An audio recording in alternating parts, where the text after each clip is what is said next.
Welcome to That's What She Said, where we'll spill the tea on women empowerment in the Great Lakes Bay region with your host, Christiana Malacara. Hi, and welcome to another episode of That's What She Said with me. My name is Christiana Malacara. I want to say thank you for tuning in. I appreciate you spending the next hour with me as we explore yet another wonderful woman from the Great Lakes Bay region. So I wanted to start out by saying this week, I personally had to kind of step up and advocate for myself and also advocate for someone around me. And then that had me kind of going into this whole whirlwind of emotion of when is the best time to do that? How do you do that? Are there rules? Is there a thing about, following rules to advocate for yourself? And it kind of took me in the direction of who guides you when you need to be your own leader? Who guides you when you need to step up for yourself? And I didn't know. I really didn't know. A lot of times in my life, I'm able to lean on someone, and I'm so fortunate for that. Or I'm able to ask for advice. I'm definitely one of those girls that are like, hey, if I don't have the answer, let me find someone who does. And in this instance, I didn't really know anyone who had that answer except for myself. And I had to trust my instinct and be able to step up for myself. I have a wonderful guest here today who does a whole lot of stepping up for other people. And we're going to even see if she had to step up for herself at one point in time. We're going to find the root of the conversation and just kind of move forward on sharing advice on how to step up for yourself, how to advocate for yourself. And I want to challenge you as a listener to think about a time where maybe you had to advocate for yourself or someone else. How did you do that? Was there a right way? Was there a wrong way? Is there someone you can lean on now? All of these questions will hopefully get the wheels turning and we'll come up with some answers. But you are listening to WSGW 100.5 and 790.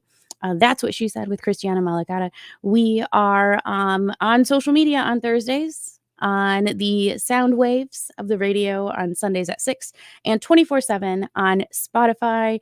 I always encourage to share and to definitely pass along these little pearls of wisdom throughout your life as we are going to explore these pearls of wisdom with the guest that we have today, Miss Sharon Norman. Hi, Sharon. Thanks for coming in today. It is absolutely a pleasure. Glad to be here. I was so excited when we connected first, and I kept hearing wonderful things about you, and I was like, well, you know what? I think this enough is enough. We need to get you behind the microphones. That way we can continue to share all these wonderful things all about you. So, Sharon, can you share with us how the community would know you? May know me in a few ways. First, I'll say I am the wife of Brent Norman. So my husband was born and raised in the Saginaw area. And so we moved back to the area about 7 years ago. So that's one way people might know me. Another way, I gladly am the mother of Hannah and Natalie, and they attend township schools. And I substitute taught in their schools for them, all of my oldest girls, ninth through 12th. And then I still sub for the educators for my youngest kid. Another way you might know me, I sing the national anthem at the Loons and at Spirit Games. So that's awesome. So you might know me that way. Okay. All right. So that's one of those ways. Another way you might know me, I serve as co-pastor with my husband at Journey of Grace Church of the Nazarene. And finally, another way you might know me, well, no, not finally, I am the Prevention Education Director for the CAN Council. And lastly, if you catch me in the community, I'm always going to say hi. You find me talking to somebody. So that is possible. So we can find you talking, singing, educating. All the things. So let's see. This is wonderful. I love how you kind of started out with, hey, I'm a wife and a mom. Yeah. That's beautiful. Yep. And then, the national anthem. That's pretty cool. I did not know that. We probably crossed paths that way. I love going to local sports. It's just a good way to Mhm. support your community and have fun around town, right? So, your role at the Can Council. Can Mhm. you define that? Can you tell us a little more about that? Absolutely. So, Can Council has been an organization that's been in our community for 45 years that focuses on child abuse and neglect. Our mission is to build safe communities where children are free from abuse and neglect. And so, my particular role, we have several programs within our organization that start with our Children's Advocacy Center, our CASA program, which are volunteers who walk with children through their foster care case. We have a rolling family resource center. So, where there may be a barrier for transportation, our large 28-foot RV will roll into communities with different resources for families. And then finally, we have prevention education. And prevention education, I like to call it the sunshine of Can Council, because really what we get to do is go in with the hopes of stopping something from ever happening or keeping something from ever happening, or if something is happening that might be endangering a child, we provide the type of information that will empower adults or children to help those around them stop whatever may be happening. And so I lead a team of 4, and we go into schools. We do parent cafes for parents so that we provide empowerment for them. A strong family will raise resilient children. And so our goal is to empower parents, which enables them to strengthen their families again, and then provide information about all things child abuse and neglect so that we provide our children and adults with the language, with the tools to know how we can, again, stop it or prevent it from ever happening by creating safe spaces for kiddos. So that's the job I get to do every day, and I love it. That does sound very sunshiny. It is. If you walk into my office, literally, my office has all the yellow decor. And because I don't know, there's something about, we see a lot and we hear a lot of really, really bad things. And the kind of work we do is the kind of work that leaves a stain on you when you go home. You can't unhear the stories. You can't unhear or unsee the things that you've seen, right? You just can't do it. We often get a lot of trauma dumping on those of us who work in this field. And so if you lose sight of why you do what you do, it makes it hard to be free of the stuff that's put on you throughout the day or the week. And that becomes super important. If I'm going to show back up at the table and see that family as an individual unit and not, make them just because I heard it here and I heard it there, all families are going that. Absolutely not. You need some sunshine and you need some joy to remind you of why you do what you do. It's just important. And so I don't know, I probably have taken it upon myself for our teams that, hey, y'all, it's good. You guys are doing great. Hang in there. Yep, it was a tough day yesterday. I am the hugger in the office. Do you just need a hug? I'll give you one of them grandma hugs. Free and hugs. just hold on to you until you're done with whatever you need to do. And so, obviously barring, definitely honoring boundaries, but giving our team that space because it's important. And so, it sounds like your personality pairs really well with your position. How did you come about this position? Is this something that you've always wanted to do? So, well, long story. We're here for it. We're here for it. So, as I said, I am also, I serve as a pastor, co-pastor at a church. For 25 years, I have served in the pastorate. I began that serving in the pastorate back in 2002, started as a worship pastor. And was on staff at different church in Grand Rapids, and then we moved to Illinois. And I have sung forever. Singing is like breathing for me. If you encounter me, you hear me humming. Like it's just the way I am, right? And so been singing for a long time. And during my time in Illinois, serving on staff, was part of a large church. And one of the things that I kept sensing People would get really, really in their feelings if I didn't do a certain song. So if it wasn't this type of song, or it wasn't a hymn, or it wasn't these different things, that I've started to feel like a jukebox, right? Mm. And in this journey, faith is very important to me. In this journey of my faith, I felt like moments where I was saying, okay, Lord, I did not sign up to be nobody's jukebox. Like, I heard that this whole journey of faith was this adventure, and I'd follow you wherever. I cannot believe you got me following you into this building every week to be a jukebox, to be someone's favorite song. And I can't, I was really struggling with that, to the point where it's like, you know what?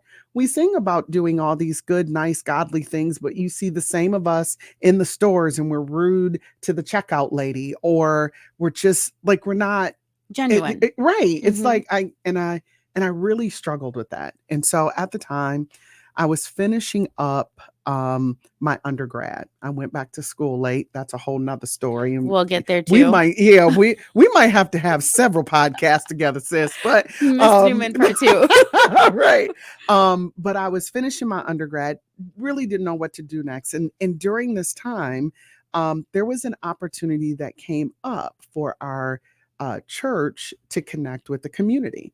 And there had been a community assessment, and they had asked the church to come to the table. Well, at the time, I felt like I was the staff member that drew the short straw to go represent our team, right? And so when I got there, one of the things, there was an assessment on where the state of the children in the community that literally was across the street, right? It was called Bradley. And one of the things that the hospital had done this along with some other entities, they were learning that if children were not, if we were not doing assessments by kindergarten, then we could hang up the whole readiness and reading levels by third grade. And we were really setting up a school to prison pipeline a lot sooner, because we weren't addressing some issues within these homes early, or with these children early. And it wrecked me a bit, especially when they started to talk about the experiences at the school in the little town next across the street. And I could not understand how we were such a big, affluent church, but there was such a level of poverty next door. Okay. And it was like, okay, but I'm a jukebox, but we got this issue over here. And so I guess it was, do you remember Popeye? I do. You remember Popeye would have this encounter with Brutus, and Brutus would do whatever he did and hurt Popeye's olive oil, and Popeye would say, "I've had all I can stand, and I can't stand no more." Yes. I had my You were Popeye there. moment. You It were was there. my, what we would call a holy discontent. And I was Okay. like, there's no way that I can sing in all of my affluence while there are kids who are suffering with nothing. Like, what am I spending myself on? So, right outside of the doors. yep. So I Okay. graduated and actually went back, or continued on to school. In the graduate program, I got my MBA with a concentration in healthcare, which focuses on building, my degree focused on building community health organizations that were sustainable and actually impacting the community. And that changed, it really changed the trajectory of everything I would and wanted to do.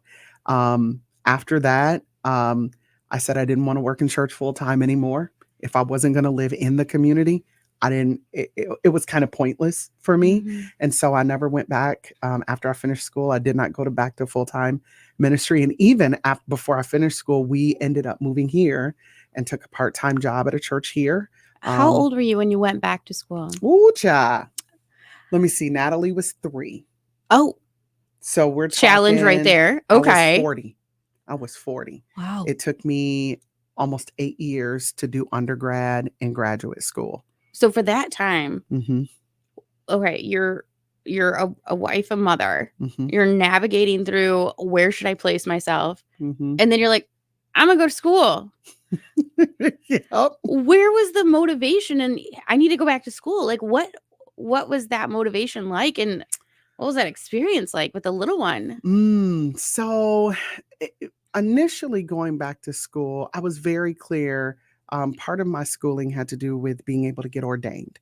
And so I had to have certain amount of education. And then in that process of schooling, I learned that I love to learn and I had an ability to learn. See, I had dropped out when I was 18 or 19. And I just assume the amount of failure or sense of failure that I carried with that dropout. Drop out from college. Yeah. Okay. Go ahead. I followed me like, again, that's a whole nother story, but it followed me for years, that sense of failure, and not being able to accomplish something. So when I actually went back to school, my undergrad is in pastoral ministries. And I was like, shoot, I've been a pastor for years. Surely I can get an A or at least a B Yeah. in pastoral ministries. Yeah. And then, and actually I almost talked myself out of doing my graduate school because I was like, Why? I can't do a master's in business. Like it was easy we can do that to ourselves, right? I was living with 19-year-old Sharon that had dropped out. Okay. And she kept telling me I couldn't do it. And I kept believing her. And then there were the beauty of a village who came around. It was like, girl, you can do this and then some. And actually, I graduated my MBA with a 3.99. Whoa. And would have never thought it. That's huge. Yeah. Okay. My lowest grade was an A-, and that was in communication. Go figure. Oh, in My communication class. Yeah. What? So The pastor got a C. Well, yeah. in communication. Right. How would that work? Okay. But I got an A-. You got and an that A-. was- everything else were A's. Yeah. And so I would have never thought it. And actually throughout the classes, 19-year-old Sharon kept saying, you're going to flunk this next one. There ain't no way you can do a managerial finance class. Why was 19-year-old Karen still Sharon, I'm sorry. Why was 19-year-old still there? And why did she care? Why? That There we is go. A great question. One that literally my best friend, Cherie, helped me to unpack literally like 2 months ago. Just 2 months ago. Yeah. When did you graduate? I graduated in 2019, child. And so 2 months. 2 months ago. 2 months ago, Yeah. you've unpacked this. Just unpack that. And a lot why 19-year-old Sharon had such a significant voice is because it was the biggest source of failure that I had. And I feared that kind of failure again. And this time there were higher stakes. My daughters were looking at me. My husband was saying, is this what we spend our money on? You know what I mean? There was, I remember the look of my mother's face when I dropped out. Like I can remember this vividly when I had to own up that I wasn't in school anymore, and her sense of the look of failure in her face. And I feared ever seeing that from someone. And so one of the things that 19-year-old Sharon would do, she would drive me to not pursue whatever it was. Then I couldn't fail myself or anybody else. And so fortunately, I had an incredible mentor and she is a Saginaw native, Carolyn Allen. She was Carolyn Quinn at the time. But Carolyn saw me when I was a hot mess, and she never used it against me. She just kept speaking into me. And she did for years. And Carolyn thought I was good. And she made me think, maybe you're right. I am a little good, What made you believe her? She was very real.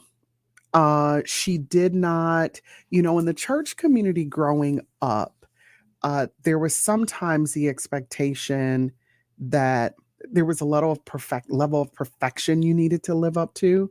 Well, I wasn't perfect, and Carolyn didn't expect me to be perfect. She expected me to show up. And she was the kind of womanhood. She was a single woman.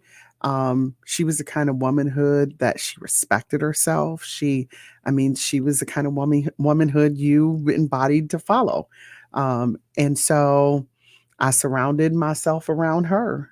4 years we were together. And so she made a difference for me.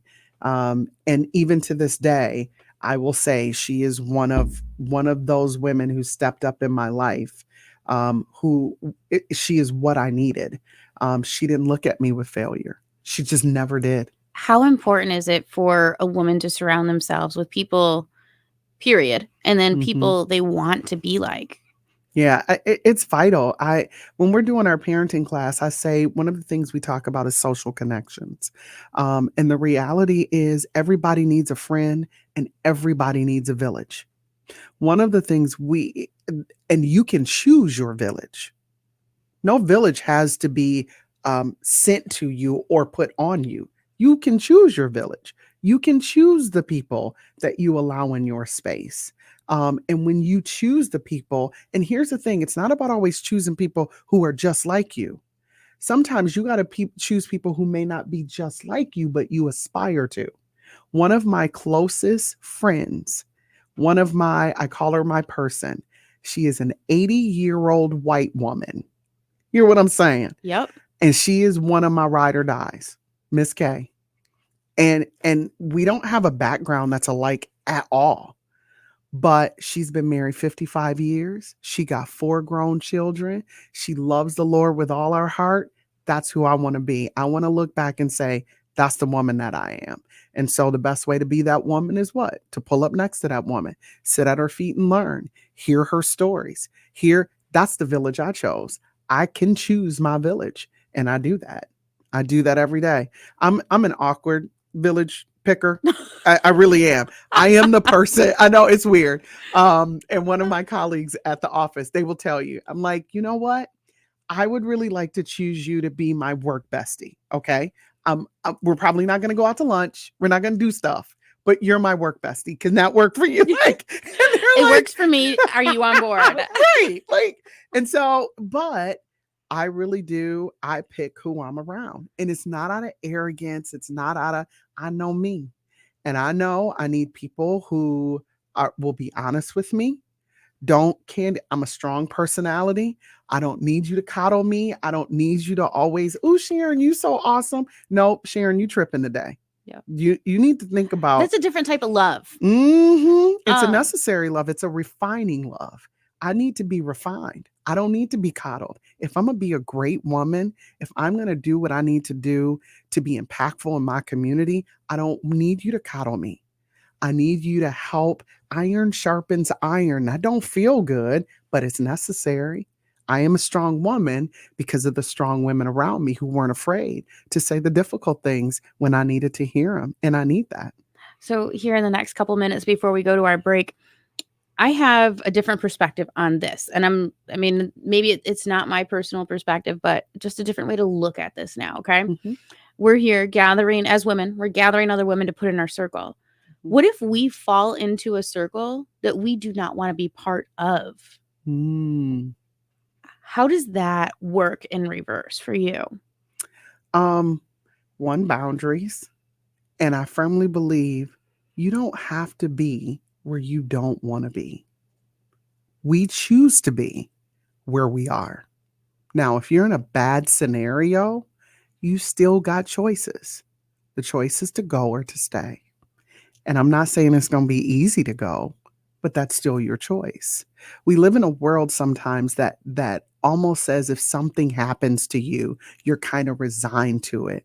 No, 10%, we hear this all the time. 10% is what happens. 90% is how you respond. I believe that 100%.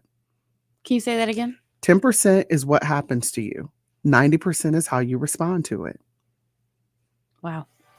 And that's just how you respond to it is totally up to you. And in my own life, I have the stories to back that up. And we will be right back to hear all of those stories and hopefully so much more. There might need to be a part 2, guys. I'm here for it. So you're listening to That's What She Said with Christiana Malacara and our wonderful guest.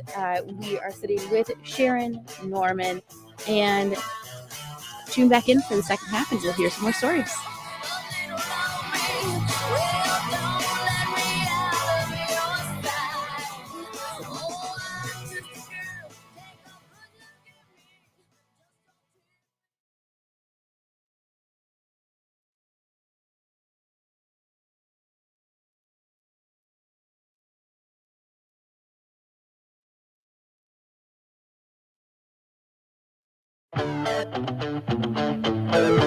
That's What She Said with Christiana Malacara is back. Now let's spill the tea. All right, and we are back with our second half of That's What She Said. And we were just listening about Sharon. Sharon, you said iron sharpens iron, but it doesn't always feel good. I've never heard that second part, the feeling part of it. Iron sharpens iron. This I'm fairly new to. Honestly, all these little fun quotes that people have, I've been collecting them in my pocket as I've been going along with That's What She Said. But the part about the feeling, that's important. Yeah. How you feel about different situations, it could navigate you to the next step, if that's up or down. Yeah, very true. So can you share a point in your life where you had to lean on someone when you were on the down, when there was an opportunity for someone to step in and say, let me lift you up? Because I'm hearing all these great things in our first half of the segment of, this is how I've been uplifting others. But what about you? So in 2006, my husband and I gave birth to a beautiful boy who lived 2 hours. And remember, I was a worship pastor, so my whole job is singing and getting everybody revved up. And I remember my first Sunday back, 3 weeks after this, I sang this song called Blessed Be Your Name. And there's a part in that song where it says, you give and take away. You give and take away. My heart will choose to say, Lord, blessed be your name. And I remember singing that song, and it's like, this sucks. But after I was done singing, I sat down because our chairs was on the platform, and I just was reduced to a pile of tears. Like I could try to fake it to make it. And I remember Eva came up to the platform and she just held me. And it was one of those moments where I could try to fake it to make it. But the reality is I was a mother who was not holding her son. And I could try to get past that with all the nice, Christian platitudes that sometimes, God will comfort you. God will help you. And I'm sitting there going home, God, this sucks. And so here's a little funny story in there. If there's a funny story to be had, it's my story. It's funny. This is your story. Go for it. I had gotten a plant during that time. Friends of ours sent us a plant and we got it, and the vase was broken. And that broken vase just symbolized my whole life at that moment. It was broken, right? And I was going to call FTD Floral and let them know about my broken vase. And it was at that point, yeah. Right? So I call and I say to the man, I said, listen, I just lost my son, and we received this plant and it was broken. And I said, I'm going to spend the next few minutes cussing you out. It's not your fault, sir. And I'm sorry ahead of time, but I got nobody else to cuss out. And like literally, and then I went on and cussed that dude out. No, you didn't. And he was like, well, I'm so sorry that your plant arrived broken, and we'll get you a new one out. And ma'am, I sure hope you have a great day. I said, you too, son. It was honestly, when I look back on it, but here's the thing. Bless him. Yes, he let me cuss him out. And I mean, it was what it was. I didn't feel like I could curse God. I didn't feel like I could, I was sharing this journey with my husband, so I couldn't cuss him out. It wasn't somebody that I felt I could go to. But in that moment, there was a realization for me. And that is, we project our feelings all the time, right? I just had enough awareness to let the guy know he didn't do anything. Like, you ain't do nothing today. So, but we tend to do that. And what it told me in that moment is, one, I need to share this hurt with someone. Which one of my friends can bear this burden with me? And it wasn't my husband, because he had his own burden to bear. And he was just trying to make sure I wasn't losing my mind. Mm-hmm. So I couldn't then turn around and lose my mind on him. Exactly. So in then some ways we were trying to help each other. You know what I mean? Sure. He just had to keep going. And we kind of had our own, he wasn't the person I was going to fall on. And it was Eva. She was a co-worker, and she was one of those people who was a part of my village. And she was the person that she shared the burden with me. And through that process, until I was no longer emotionally fragile, because I was emotionally fragile for a while doing a job that calls you to be vulnerable. it was a recipe for a train wreck. But because of her presence, and there were some other people in my life, because of their presence, I was able to rebound. That resilient, that rubber band of emotional strength. I was able to rebound because they held me. So even when it got stretched so far and it felt like that rubber band was gonna snap, Yep. they had me. They held on enough for me, and then they cushioned me so I couldn't go too far back where it would snap. And that made all the difference. Again, that's choosing your village. Choosing your village. Yep. It's choosing your village. I'm going to go back to that phone call. Mm-hmm. Okay. One, thank you for sharing that. Two, I think we all need to call the flower guy every once in a while. Right. I mean, this sounds like a real good tactic. It depends on who you have on the other line. Right. On the other end of the line, right? So the first thing I thought of was sometimes, especially as women, we unload our worry of the day, of something at work, something at home, onto someone without asking them. Yep. And you didn't ask, but you gave them a warning. Mm-hmm. And the analogy that I like to use is, your my plate might be full right now, but when I talk to you, I'm actually giving you some of what's on my plate, but your plate might be full. And I don't know that. I don't see that. Absolutely. You're not, maybe you're, not vocalizing that to me, and you might be my best friend. Yep. So I think having that self-aware, like you said, you're like, I'm fortunate enough to be self-aware to say, this is what I'm going to do, sir. Yeah. Thank you very much. Send me the pot, please, and we'll be on our way. That's beautiful. That's a great thing to share. Thank you. Interesting, the moment of awareness. I don't know why I had that moment of awareness, if that makes sense. I really don't know why. Because again, in a state of grief, you don't always think clearly. I think part of it is I don't like to hurt people's feelings. And I can imagine me cussing out this man. I remember thinking that, like, I don't want to hurt his feelings, but I got to unload here. And I'm just not going to yell in an empty room. Tag you it, brother. And so, and I remember saying to him, you did nothing wrong. This is just where I am. It ain't got nothing to do with you. Yeah. And so, the thing I would say, you are right. We don't always ask for permission, but that is something to think about. When we're doing our parenting or parent cafes, one of the things we talk about is emotional competence of children, like understanding how to help children regulate their emotions, right? And so one of the things I'll say to parents, you can't teach a kid what you don't know. So when you pull into the drive-thru and little Miss Sarah, who is on the microphone, sound like she mad at the world, and you gonna match her energy, guess what you're not doing? You're not reflecting the kind of emotional awareness that you want your kid to pick up. Trust me on that. Right?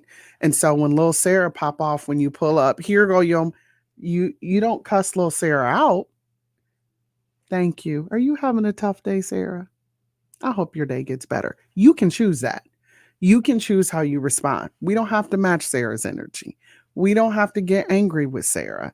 You don't know. How do you know Sarah is not living with certain scenarios at home and she just don't know how to cope? And you the person. You don't know what you don't know. You don't, right. And you know what? I got enough strength in my shoulders that it's okay, Sarah. How's your day going? And generally, I'll tell you, I live by that model. Generally, I have very, very few instances where I encounter somebody who's struggling or rude, and it don't switch. It don't switch. So you had said something in the first part of the segment of the job that you do and the people in your building there at the CAN Council. They have interactions, and you had said leave a stain on you when you go home. What is it that you do when you get home to kind of detox from your day, to clean that emotional, stain that you gained? So sometimes it's not when I get home. I can't drop somebody else's stains off in my house, right?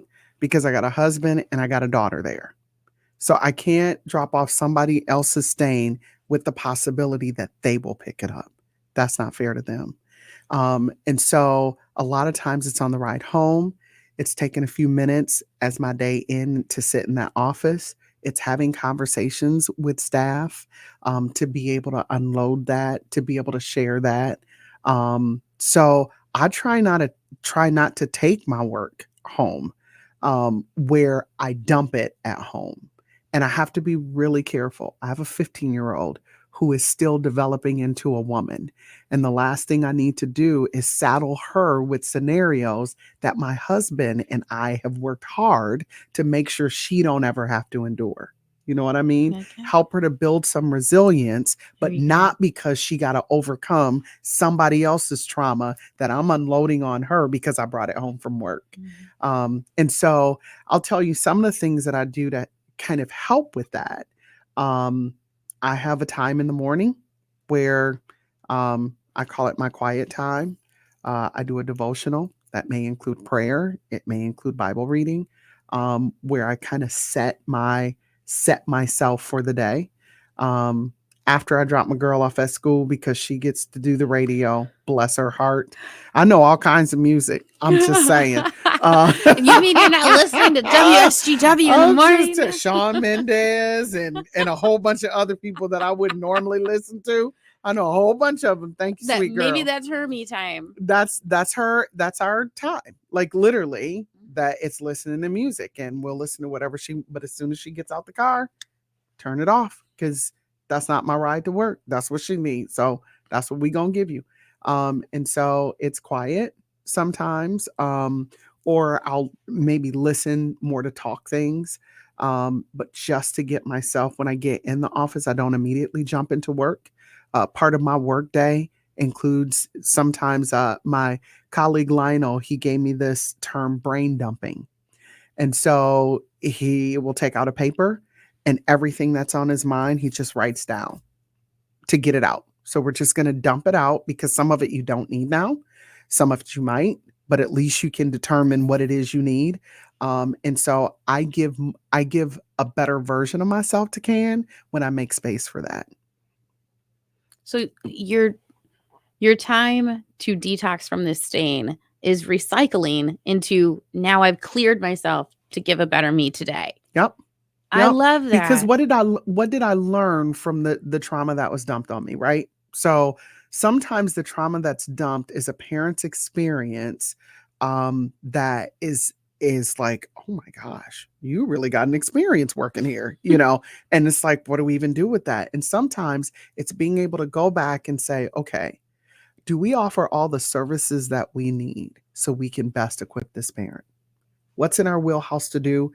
And sometimes that dumping allows me to rethink. And then it's like, you know what? We got a partner for this. This is a great way to partner. So when I see this parent next week, I can say to this, hey, you mentioned XYZ. Here's some options for you. So being able to do that brain dump from whatever was put on me allows me to maybe even think about, can we be more effective in another way?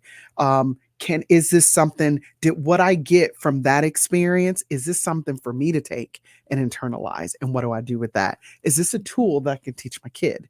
There we go. Doing that. Yeah. Okay. So we're talking about empowerment, right? Mm-hmm. We're talking about women's empowerment specifically. So in these situations where you're like, Mama, you went through an experience. Mm-hmm. How do you see yourself as an empowering character to get them through that situation? Well, I would say I firmly believe no trial is ever wasted. Everything that I have gone through, I love to believe that it wasn't just for me. It happened to me, but it wasn't just for me.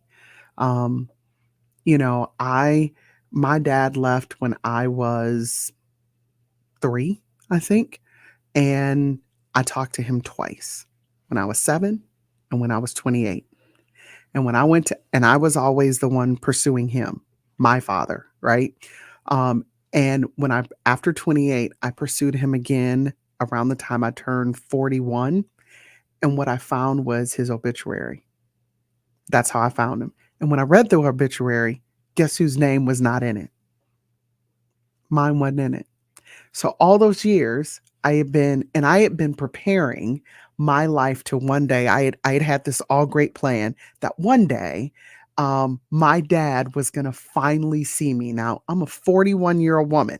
Okay, I'm not even a little girl anymore. Yeah. I'm a 41-year-old woman, married, and we already have in this mind that one day, dad is gonna need his daughter, and I am going to show up and I'm going to take care of him and do all the things, right?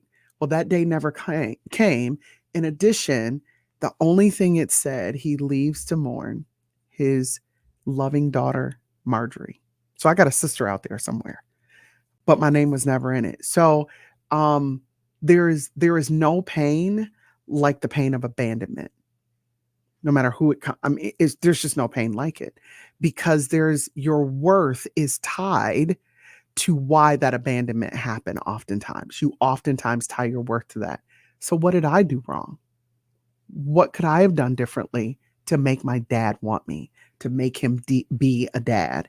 And so that kind of, working through life, getting through that, understanding my value took a long time. So do you believe that you had this lack of value prior or post seeing your dad's obituary?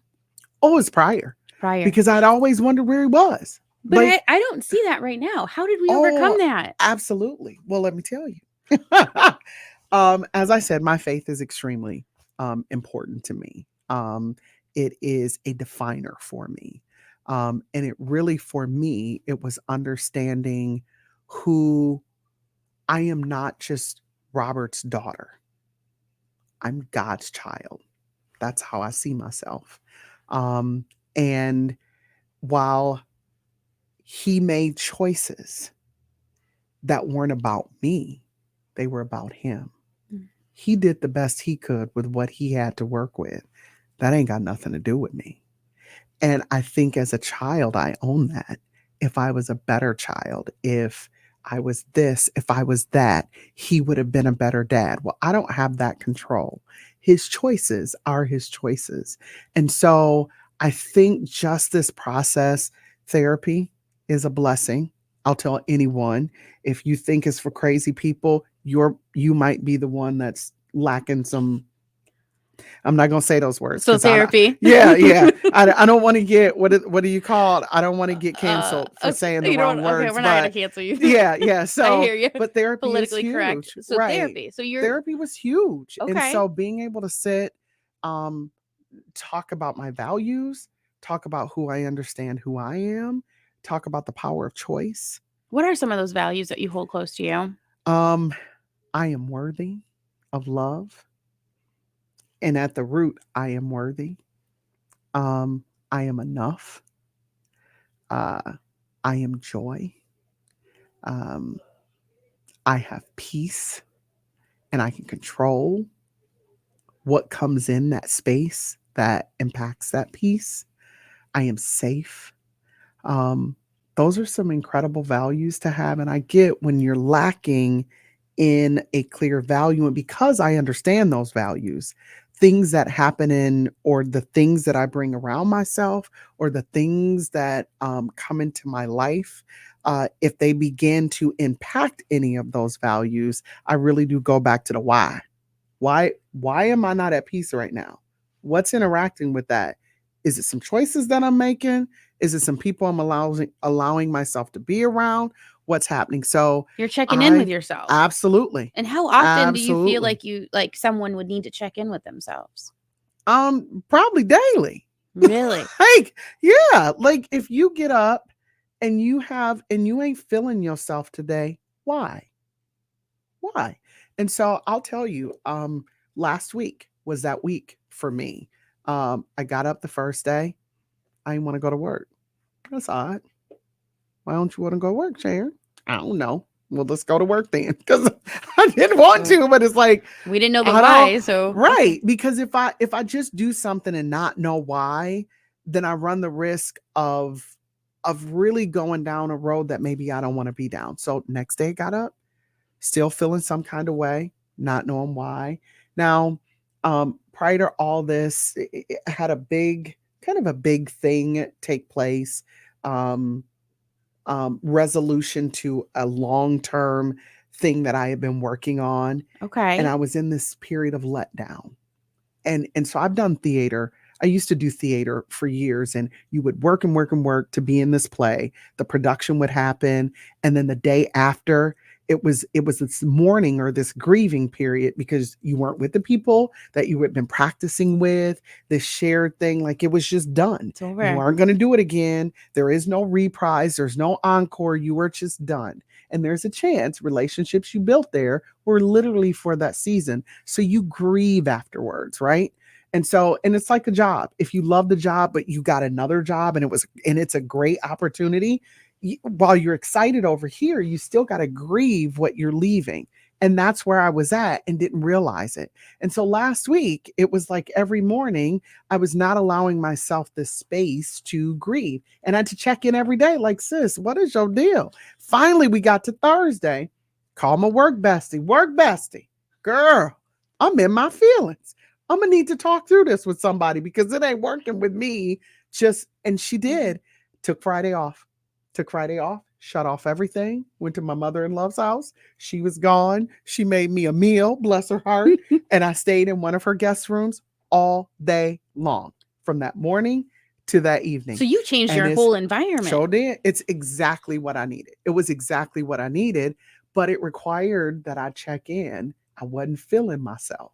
I wasn't feeling my normal me, and I wasn't going to let that pass, because if you don't feel your normal self for several days, you don't check in, you run the risk of that turning into something. A feeling that isn't Yeah. normal, or some type of like part of your routine. Yeah. And that feeling of like, I love my job. I love it, but I was struggling with going to work. What's wrong here? That's not like me at all. So, but I couldn't really put my finger on what all it was. But had I done that and not check in, we would be in week 2 and it would show up in another way, because it always does. Your grief, your trauma, your all of that, it keeps count, and it will wait for you to address it. It always will. It will wait for you to acknowledge it. I've heard this about trauma just in our last couple minutes. I'll add this before our final question. I've heard that trauma can be stored in your body, and just getting up in the morning and stretching out your body can help. And and I'm saying you stretched out your environment. You left one place and went to another for a day, checked out, and then came back. And did you go to work on Monday? Yeah. Do you feel good? Awesome. I'm back.